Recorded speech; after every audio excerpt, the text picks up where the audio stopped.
Today on my channel we are going to be doing a Briggs & Stratton overhead valve. As you can see, there's no valves in there.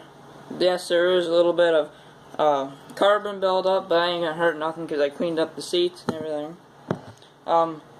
First off, you take your exhaust valve, put it in the exhaust port like so, put it in there, and you get yourself a 12mm socket or something, stick it under there, in between the head and the thing, and you take your valve spring, set that on there. You gotta make sure that socket's under there good. And then you take your retainer, and you just take both thumbs, push down and over, and you got your exhaust valve in. Everything's in there all good. But if your valve moves by pushing it with your finger, that means you need a new valve. You need a new valve, valve job, lap job.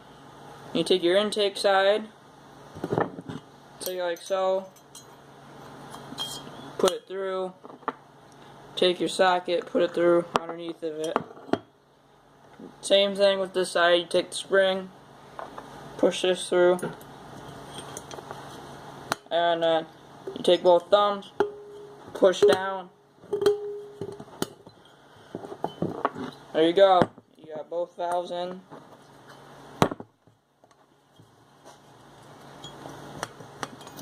They should move fairly easy. If they don't, then you put something together on and rewatch how I did it, because it should look just like that. You take your rockers, you wait for them, because you gotta wait to put your push rods in. I'm just gonna take them, set them on there.